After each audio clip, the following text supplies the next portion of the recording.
Hello everyone, good morning. আর আজকে হলো 19 তারিখ, যদিও এখনও মর্নিং হয়নি, রাত রয়েছে। এখন বাজে ভোর 3টে। আমি তোমাদেরকে একটু দেখাতে চাই, বাইরে পুরো অন্ধকার। তো আজকে আমরা একটা জায়গায় উদ্দেশ্যে বেরোবো। কোথায় যাবো সেটা কিন্তু পরে বলবো। তো বেরোবো 4টে সাড়ে 4টের দিকে। তাই জন্য আমি আর মা উঠে গেছি, কারণ আমাদেরকে লুচি করতে হবে এখন। তো দেখা হচ্ছে। তো আমি রেডি হয়ে গেছি, একদম সিম্পল একটা ড্রেস পরে। আর আমরা এখন যেতে চলেছি, আর এখন বাজে ভোর 4:30। তো এই যে বেরিয়ে পড়লাম আমরা, শুভ শুভ করে জয় জগন্নাথ বলে আমরা বেরিয়ে পড়লাম পুরীর উদ্দেশ্যে। তো আমরা দেখতে দেখতে কুলপুকুর মায়ের মন্দিরটাও একটু দর্শন করে নিলাম যাওয়ার পথে, কারণ আমরা আজকে যশোর রোড দিয়েই যাচ্ছিলাম। দেন এভাবেই আমরা ঘুমাতে ঘুমাতে রাস্তা ধরে ধরে সুন্দর রাস্তা দেখতে দেখতে অনেকক্ষণ জার্নি করতে করতে প্রায় চলে আসলাম কোলাঘাটের কাছে। এবং কোলাঘাটে এসে কোলাঘাটের বাথরুমে গিয়ে ভিডিও না করলে হবে? এটা তো সব জায়গায় ম্যান্ডেটরি। তো আমরা চলে এসেছিলাম শের পাঞ্জাবিতে। তো এখানেই আমরা একটুখানি বসে ব্রেকফাস্টটা করে নেবো। আর আমরা ব্রেকফাস্টে নিয়েছিলাম লুচি, আর আন্টি নিয়েছিল চিলি চিকেন। দেন আমরা খাওয়া দাওয়া করে আবার রওনা দিই। আর এবার আমরা কিন্তু ডিরেক্ট ভুবনেশ্বরে যাচ্ছি। মানে খড়গপুরে একবার হোল্ড করেছিলাম, বাট সেখানে ভিডিও নেওয়া হয়নি।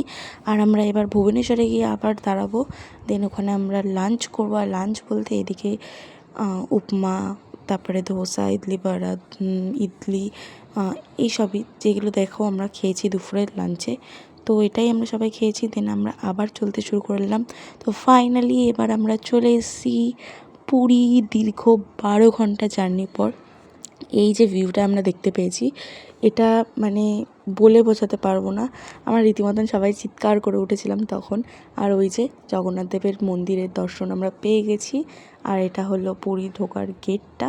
আর আমরা এখন যাচ্ছি সি বিচের উদ্দেশ্যে, কারণ আমাদেরকে এবার হোটেল খুঁজতে হবে। সত্যি কথা বলতে এত ঘন্টা জার্নির পর এসে যখন এই ভিউটা দেখতে পাই না, তখন না নিজেদেরকে আলাদাই লাগে। এই সমুদ্রের পাড়ে হাওয়া আমাদেরকে বোঝাচ্ছে যে সব ক্লান্তি দূর করে ফেলো।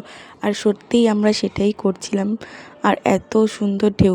আমি কিন্তু পুরী আগেও একবার এসেছি, কিন্তু তখন আমি অনেক ছোট ছিলাম, আজ থেকে 12 বছর আগে। আর আমি না এখানে দুটো কচ্ছপ দেখিনি। আর এটা ছিল আমাদের হোটেল, খুব সুন্দর ছিল ভিউটা। আমাদের হোটেল সি বিচ থেকে 1 থেকে 1.5 মিনিটের দূরে ছিল। আর এটা ছিল আমাদের রুম।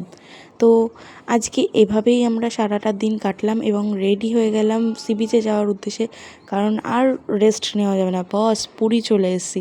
তো সি বিচে এসে আমরা এখানে একটু সমুদ্রের পাড়ে বসে সবাই মিলে গল্প টল্প করলাম। তারপরে যেহেতু অনেকটা রাত হয়ে গেছিলো, আমরা একটা সাদা কাঁকড়া দেখে আবার হোটেল রুমে ব্যাক করলাম। আজকে ভিডিওটা এটুকুনি। ভিডিওটা ভালো লাগলে লাইক